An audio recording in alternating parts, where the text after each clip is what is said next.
जय हिंद दोस्तों, स्वागत है आपका अपने चैनल पे जिसका नाम है स्टूडेंट एकेडमी। और आज हम शुरू करने वाले हैं क्लास 10th का एक और टॉपिक जिसका नाम है ब्लड, यानी कि रुधिर, रक्त। तो ब्लड के बारे में बात करी जाए तो ब्लड के बारे में बात है कि सबसे हमारी बॉडी के अंदर जो इंपॉर्टेंट लिक्विड के फॉर्म में फ्लो करता है वो ब्लड कहला जाता है। ब्लड जो है हमारी बॉडी के अंदर एक लिक्विड है, वो हमारी बॉडी के वेसल्स के अंदर फ्लो करता है। इसके बहुत सारे काम हैं, इसके बारे में हम चर्चा करेंगे। तो जो ब्लड होता है जनरली अमूमन आपने देखा होगा, ब्लड का मतलब क्या, मान लो हमारे हाथ से कहीं कट गया और बाहर जो निकल के आया लिक्विड रेड कलर का, जिसको हम ब्लड कहते हैं, खून कहते हैं, रुधिर कहते हैं, रक्त कहते हैं, उसके बारे में जानते हैं। तो उस ब्लड को हमने जनरली जो है देखा होगा बॉडी के अंदर। तो जनरली क्या देखने को मिलता है कि भाई आदमी के अंदर ब्लड पाया जाता है कम से कम 6 लीटर या 7 लीटर। कोई हेल्दी बॉडी है उसके अंदर 5 से लेकर 6 लीटर के बीच में ब्लड होता है। कोई ज़्यादा हेल्दी है तो 7 मिल सकता है उसकी बॉडी के अंदर, लेकिन 5 से 7 के बीच में आप मान सकते हैं। और इसका जो मान है, तो जो ब्लड है हमारा वो 5 से 6 लीटर मान लो, और जो पीएच मान है वो 7.4 मान लो। 7.4 पीएच मान होता है, यानी कि हल्का सा कैसा होता है ब्लड हमारा, चाहें इसको हम, टेस्ट करें इसको हम, तो ये बेसिक नेचर का होता है। एक साइंटिस्ट है विलियम हार्वे, जिन्होंने सबसे पहले इस ब्लड के बारे में बताया। हार्वे साइंटिस्ट है, याद रखना आप नाम को, इंपॉर्टेंट है। कॉम्पिटिटिव एग्जामों में पूछा था, एकेडमिक में नहीं पूछा जाता है।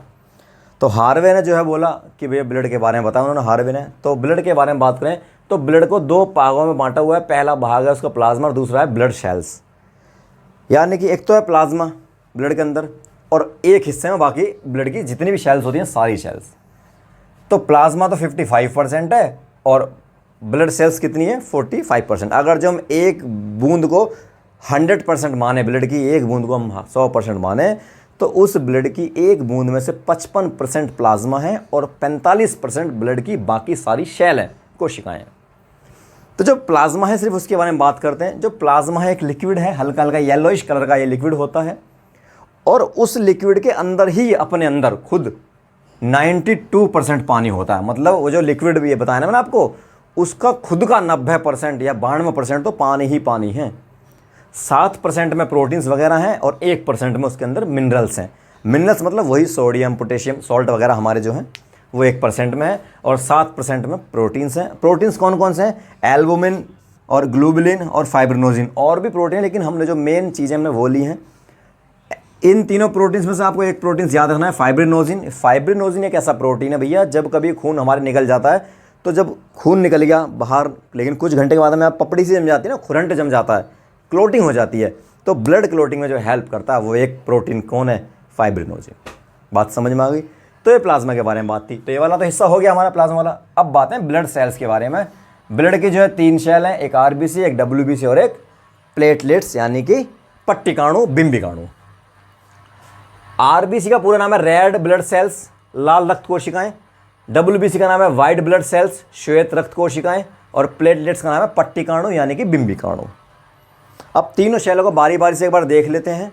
तो पहली सेल है हमारी आरबीसी, यानी कि रेड ब्लड सेल्स या रेड ब्लड कार्पल्स, आप कुछ भी कह सकते हैं। आरबीसी के बारे में बात करते हैं। आरबीसी जो है इसका एक नाम और भी है, अगर इसका साइंटिफिक नाम की बात करें, इसका वैज्ञानिक नाम की बात करें, तो एरिथ्रोसाइट इसका नाम है। आरबीसी का ही नाम है एरिथ्रोसाइट। ये पैदा कहाँ होती है, हमारी बॉडी के अंदर पैदा कहाँ होती है, तो हमारी बॉडी में होती है बोन मैरो, जो लिक्विड भरा हुआ होता है हड्डियों में, वहाँ पे पैदा होती है। बोन मैरो में क्या होती है, पैदा होती है आरबीसी। लेकिन जब बच्चा बहुत छोटा होता है, उसकी हड्डियां मजबूत नहीं होती, उस दौरान उसके लिवर के अंदर ये बनती हैं आरबीसी। बात क्लियर है। और साइंटिफिक नाम तो बताया था आपको, क्या है इसका, एरिथ्रोसाइट। और एक हेल्दी पर्सन के पास जो है 4.5 से लेकर 5.5 मिलियन पाई जाती है पर यूनिट में।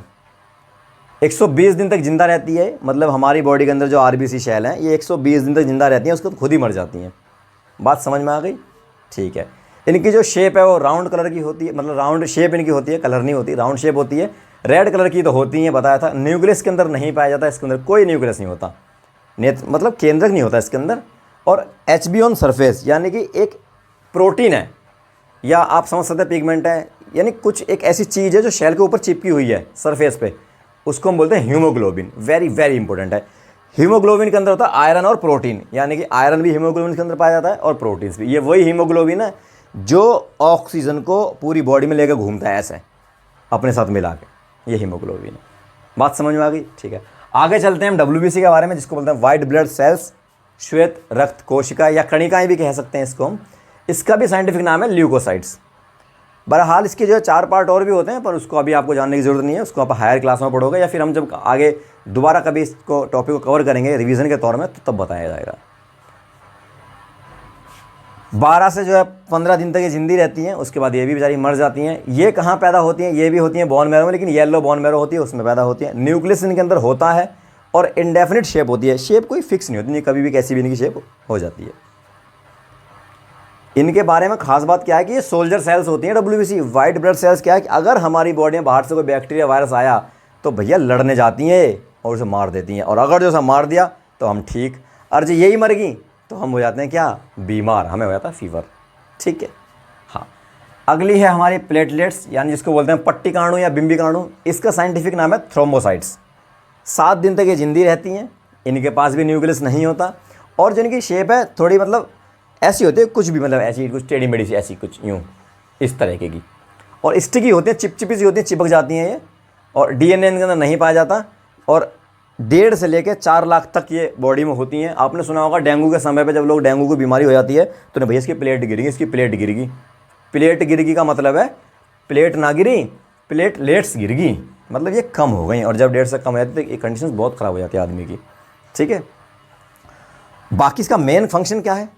इसका मेन फंक्शन है ब्लड को क्लोट करना। मान लो हम गिर गए, हमारे घुटने छिल गए, अब जब घुटना छिल गया तो खून निकल रहा है, और जब खून निकल रहा है तो खून निकलता ही रहेगा अगर जो ये ना हो बॉडी में तो प्लेटलेट्स क्या करती हैं? उस खून को वहाँ रोकने की कोशिश कर देती हैं, रोक देती हैं, ब्लड क्लोट कर देती हैं। ठीक है, तो ये आपके लिए जानने ज़रूरी थी, ये बेसिक बातें। ब्लड का टॉपिक आपका समाप्त होता है, मिलेंगे नेक्स्ट टॉपिक में, तब तक के लिए धन्यवाद। जय हिंद, जय भारत।